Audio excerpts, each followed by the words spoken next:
नमस्कार, खबर 1 मिनट देख रहे हैं आप। आपके साथ मैं हूं शिप्रा झा और आइए देखते हैं अब खबरें, जिसमें हम आपको दिखाते हैं हर खबर सिर्फ 1 मिनट में उसकी पूरी विश्लेषण।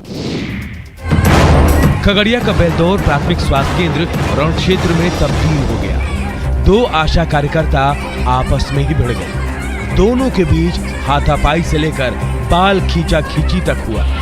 बीच बचाव करने वाले लोग भी सर्द मौसम में पसीने पसीने हो गए। वहीं आशा कार्यकर्ताओं के बीच की लड़ाई ने अस्पताल व्यवस्था के पोल खोल कर रखा। दरअसल बेलदौर प्रखंड के वार्ड नंबर 19 में सरिजन देवी और संजू देवी आशा कार्यकर्ता हैं। संजू देवी गांव की एक महिला को प्रसव कराने के लिए अस्पताल में भर्ती करवाई थी। इसी बात पर सरिजन देवी गुस्सा हो गई कि उनके क्षेत्र से दूसरी आशा कार्यकर्ता कैसे प्रसव कराने के लिए ले आएंगे। बस इसी बात पर दोनों आपस में भिड़ गए।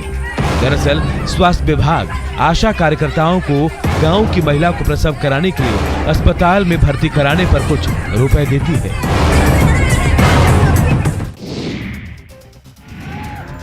पंचायत चुनाव में भोजपुरी तड़का लग गया है। गांव की सरकार बनाने के लिए जोर आजमाइश कर रहे नेताजी भोजपुरी स्टार के जरिए वोट का जुगाड़ कर रहे हैं। ये वायरल वीडियो है शिवहर का। जिला परिषद सदस्य का चुनाव लड़ रहे एक उम्मीदवार ने भोजपुरी सुपरस्टार खेसारी लाल यादव को ही कैंपेनिंग में उतार दिया। जब लाखों रुपए की एसयूवी पर सवार होकर सबके चहेते खेसारी लाल शिवहर की सड़कों से गुजरे तो उन्हें एक झलक देखने वालों का तांता लग गया। तभी खेसारी लाल बंद एसयूवी से बाहर निकलकर खुली जीप पर सवार हो गए और भीड़ को देखकर हाथ हिलाने लगे तो ग्रामीणों का हुजूम भी अपने सामने भोजपुरी सुपरस्टार को देखकर खुशी के मारे उछल पड़ा। खेसारी लाल का काफिला शिवहर की जिस सड़क से भी गुजरा, पीछे पीछे ग्रामीणों की भीड़ दौड़ पड़ी। स्थानीय जिला परिषद सदस्य उम्मीदवार का समर्थन कर रहे भोजपुरी सुपरस्टार ने भी जनता का अभिवादन किया।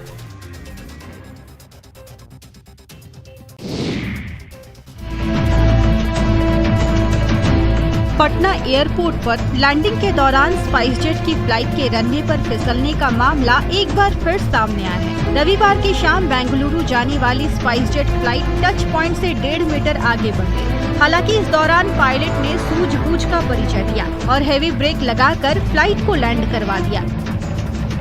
जो फ्लाइट है, बेंगलुरु की फ्लाइट है स्पाइसजेट की, वह लैंडिंग के दौरान ओवरशूट कर गई और लैंडिंग के दौरान चूंकि स्पीड अधिक थी, इसलिए रनवे पर जहां टच पॉइंट था उससे करीब 1-1.5 मीटर आगे विमान जो है वो बढ़ गया। हालांकि इस दौरान पायलट ने सूझबूझ का परिचय देते हुए फौरन हेवी ब्रेक लगाया और फिर फ्लाइट की पार्किंग करा दी गई। इस दौरान विमान पर सवार यात्री सहम गए। घटना का कारण ब्रेक में आई खराबी और विमान के पहिए के डिस्क में गड़बड़ी को बताया जा रहा है।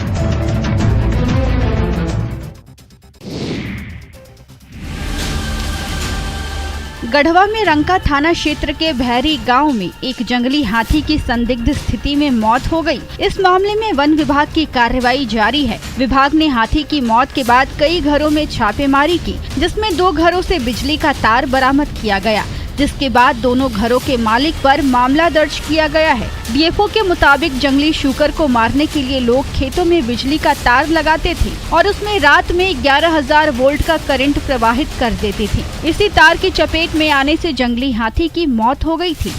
उसी के ट्रैप में हाथी आ गया है और हाथी की मौत हो गई। सभी गाँव में एक अभियान टाइप का चलाने जा रहे हैं, जिसमें एक करेंगे हम लोग कि गाँव वाले इस टाइप का ट्रैप जाल जहाँ तहाँ सुनाते रहती नहीं बिछाएं। डीएफओ ने लोगों से खेतों में बिजली का तार लगाने से बचने की अपील की है। साथ ही ऐसा करने वालों पर कड़ी कार्रवाई की बात कही है।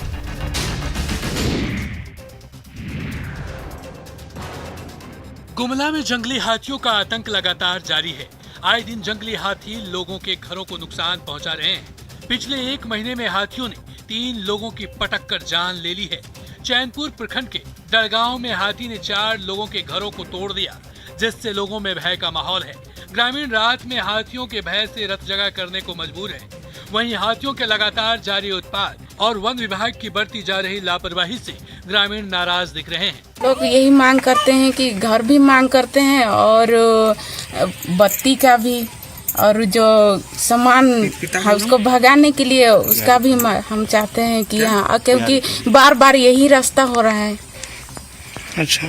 रात में परेशानी होती है। तो किसी तरह का सुविधा अभी तक नहीं मिला? अभी कुछ भी नहीं मिला। लोगों ने वन विभाग से हाथियों को भगाने के लिए टॉर्च और पटाखों की व्यवस्था करने की मांग की है। इधर वन विभाग नुकसान का आकलन कर लोगों को मुआवजा देने की कार्रवाई में जुटा है।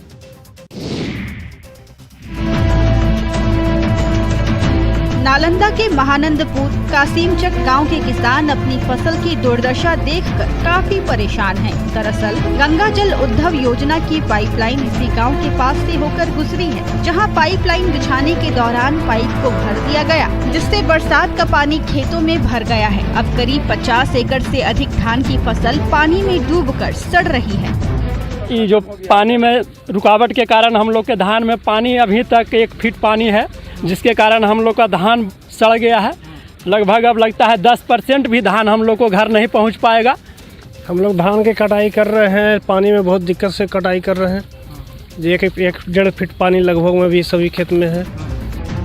किसानों ने फसल के मुआवजे को लेकर ऑनलाइन आवेदन भी दिया, लेकिन उनका आवेदन स्वीकार नहीं हो पा रहा है, जिसके बाद किसानों ने कृषि अधिकारी और डीएम को आवेदन देकर मामले की शिकायत की है।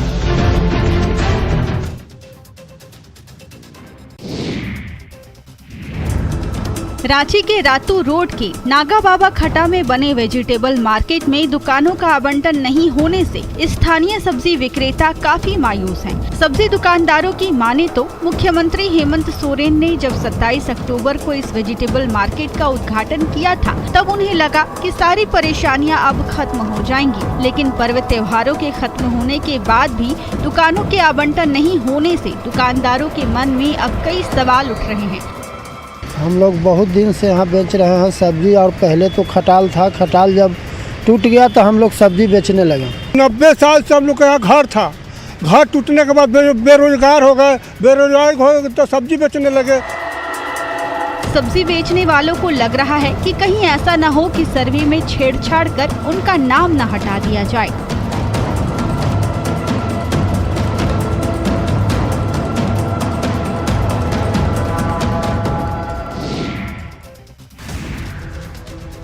हाजीपुर के वैशाली में जिंदा बम मिलने से पूरे इलाके में हड़कंप मच गया।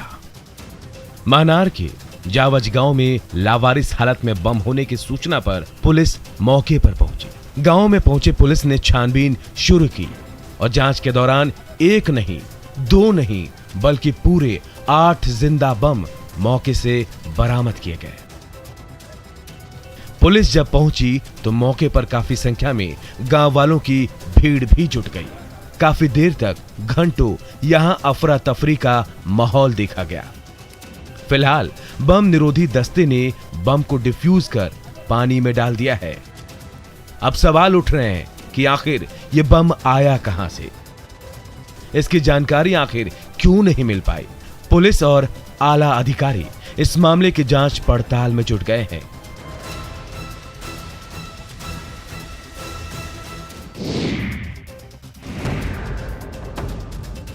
कटिहार में गीदड़ का आतंक देखने को मिल रहा है, जहां बरसोई थाना क्षेत्र के अलग अलग गांव में 36 लोगों को गीदड़ ने काट लिया। सुबह खेत में काम करते वक्त लोगों पर गीदड़ ने हमला कर दिया, जिससे कई लोग गंभीर रूप से घायल हो गए हैं। घायलों में महिला, पुरुष और बच्चे भी शामिल हैं। गीदड़ ने ज्यादातर लोगों के चेहरे को निशाना बनाया है। इस हमले में करीब 8 लोगों की हालत गंभीर है, जिन्हें कटिहार के सदर अस्पताल में रेफर कर दिया गया है।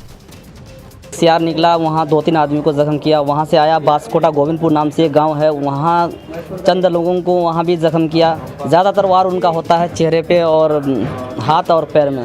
लोगों का स्थिति कैसा है? काफ़ी मतलब 8-10 पेशेंट ऐसे हैं जिनका काफ़ी गंभीर रूप से घायल हैं, उनको यहाँ रेफर किया गया। वहीं आक्रोशित लोगों ने जान बचाने के दौरान गीदड़ को मार डाला। फिलहाल घायलों का इलाज चल रहा है।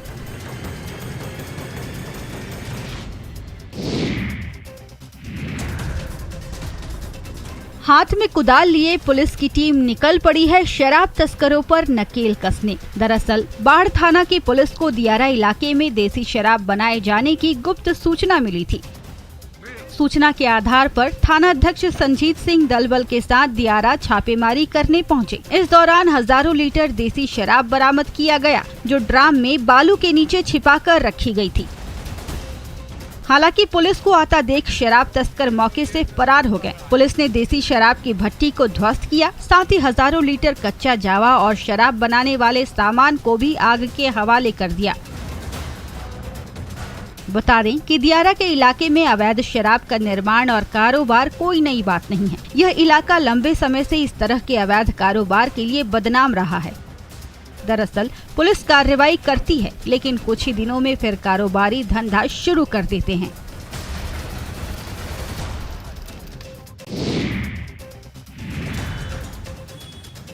रांची शहर में बिजली के खंभों पर केबल और इंटरनेट के तार हादसे को दावत दे रहे हैं। वहीं ये शहर की सुंदरता को भी खराब कर रहे हैं। राजभवन हो या मुख्यमंत्री आवास, दोनों वीआईपी के गेट पर ही इन तारों का मकड़जाल बिछा है, जिसे लेकर नगर निगम स्पेशल ड्राइव चलाने जा रहा है, जिस क्रम में बेतरतीब ढंग से झूलते वायरों को काट दिया जाएगा। बिजली की खंभों पर बेतरतीब लटके केबल वायर से हादसे की भी आशंका बनी रहती है।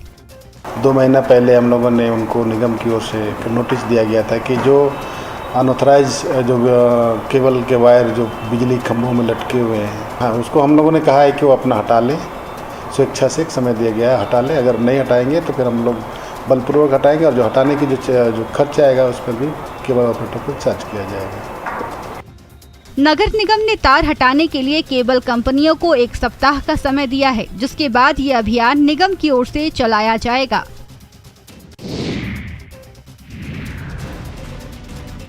पटना नगर निगम में आप रह रहे हैं और अगर आपका टैक्स भारी भरकम है तो टेंशन मत लीजिए। नगर निगम के कर्मचारी के पास सबका इलाज है।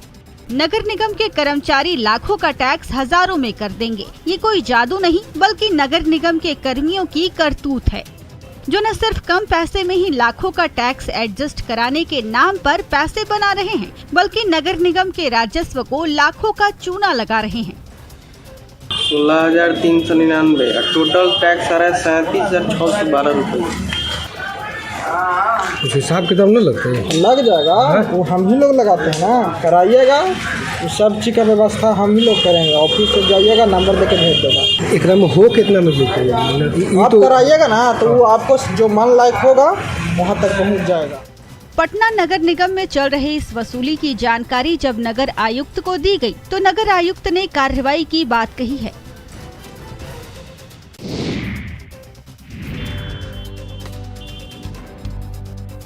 खौलती कड़ाही पर गर्मा गर्म पकौड़ियां तल रही हैं और उन गर्मा गर्म पकौड़ियों को बड़े मजे से अपने हाथों से हिला डुला रहे इस पकौड़े वाले के चेहरे पर शिकन तक नहीं है। आंखों पर यकीन नहीं हो रहा तो फिर से देख लीजिए। जलते चूल्हे पर चढ़ी कड़ाही में खौल रहे तेल का तापमान 200 डिग्री से कम नहीं होगा, जिस पर हाथ जलाना भला कौन चाहेगा। लेकिन ये पकौड़ी वाला उस खौलते तेल पर बिना डरे और बिना हिचके हाथ डालता है और पकौड़ियों को हिलाता मिलाता रहता है। पहली कलाकार ये है कि अपने हाथों से भी कचरी को घुमा बैठते हैं और गरम कचरी को गरम तेल में, ठीक है। और काफी लोग इससे मजा लेने के लिए रुकते हैं और खाते भी हैं, इनका कला को भी देखते हैं। हर शाम जब वारिस नगर के महमदपुर चौक पर ये पकौड़ा दुकान सज जाती है तो पकौड़ी वाले रामविलास का करिश्मा देखने और उस पकौड़ी का जायका लेने वालों का तांता लग जाता है।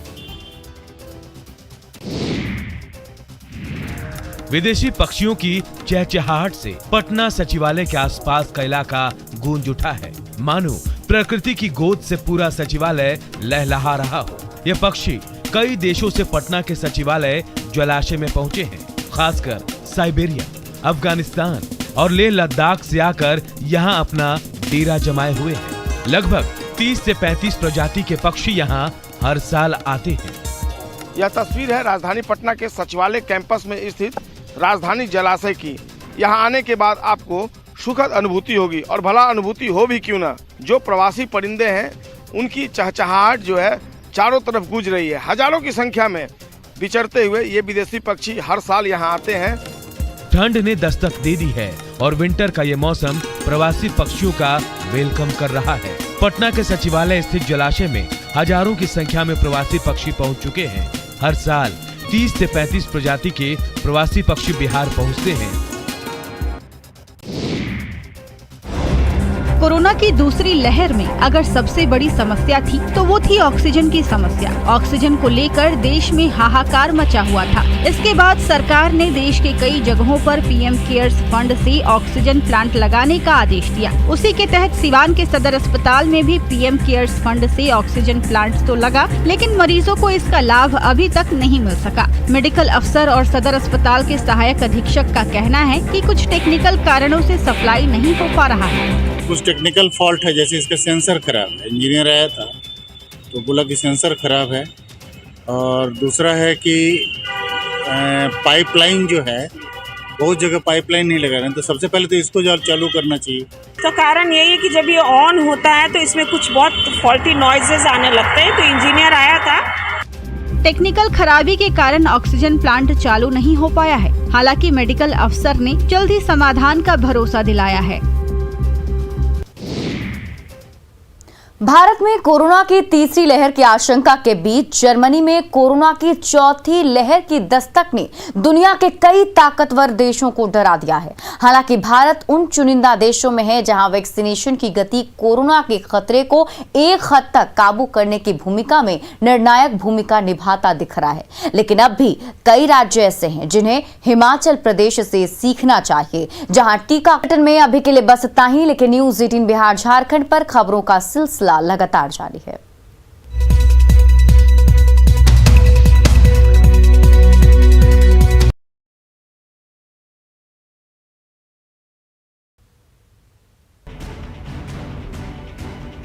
सासाराम में नोखा थाना क्षेत्र के कदवा गांव में शुक्रवार की रात एक तिलक समारोह मातम में बदल गया। बताया जा रहा है कि कदवा गांव निवासी मिश्रा इंडियन गैस एजेंसी के मालिक संजीत कुमार मिश्र के यहां उनके छोटे भाई का तिलक पटना से आया था। शुक्रवार की देर शाम तिलक चढ़ाने से पहले दरवाजे पर ही फायरिंग शुरू हो गई और इसी दौरान तिलक समारोह का वीडियोग्राफी कर रहे मसौना के संझौली गांव के कैमरामैन रवि कुमार को गोली लग गई। कैमरामैन को गोली लगते ही अफरा तफरी मच गई। लोग तुरंत उसे लेकर अस्पताल भागे, लेकिन रास्ते में ही उसकी मौत हो गई। मौत की खबर मिलते ही खुशी का माहौल मातम में बदल गया। गोली किसने चलाई, किसकी गोली से कैमरामैन की मौत हुई, यह अब तक पता नहीं चल पाया है। फिलहाल पुलिस मौके पर पहुंचकर छानबीन कर रही है।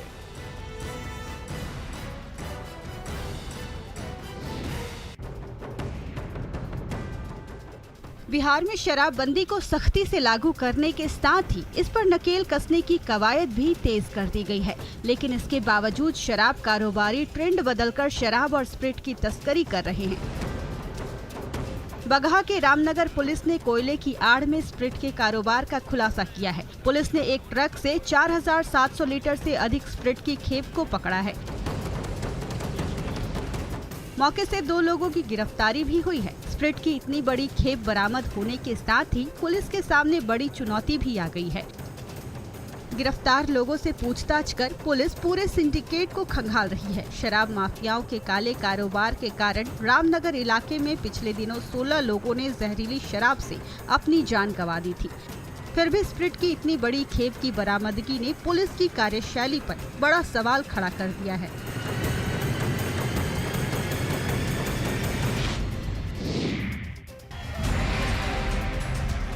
दरभंगा में केवटी थाना क्षेत्र के खिरमा गांव में शुक्रवार को चुनावी रंजिश को लेकर 2 गुटों के बीच हुई मारपीट में एक शख्स की मौत हो गई, जबकि आधा दर्जन लोग घायल हो गए। वो रॉड लेकर के घूम रहा था, समझ गए। उसमें हमने जगन्नाथ यादव आया, उसको जो सो पकड़ करके मर्डर कर दिया। उसके बाद हम पे भी खर्चा से बाहर किया गया। मृतक का नाम जगन्नाथ यादव बताया जा रहा है। बताया गया कि खेरमा के पंचायत समिति सदस्य से खड़ी राजकुमार यादव की पत्नी चनरी देवी के हारने के बाद जीतने तथा हारने वाले दोनों पक्षों में परिणाम निकालने के बाद से ही वोट देने नहीं देने का आरोप प्रत्यारोप लग रहा था। इसी बात को लेकर सुबह घर से कुछ ही दूरी पर दोनों पक्ष में विवाद हुआ और नौबत मारपीट तक आ गई। इस दौरान मृतक जगन्नाथ सहित आधे दर्जन लोग घायल हो गए। अस्पताल ले जाने के दौरान जगन्नाथ की मौत हो गई। इसके बाद पुलिस पूरे मामले में छानबीन कर रही है। बिहार में शराबबंदी के बावजूद लगातार शराब की तस्करी हो रही है। पुलिस की सख्ती के बाद भी शराब तस्कर रोज नए नए तरीकों से शराब की तस्करी कर रहे हैं। ऐसा नहीं है कि प्रशासन कार्रवाई नहीं कर रही है। पुलिसिया कार्रवाई में शराब की जब्ती भी हो रही है। ताजा मामला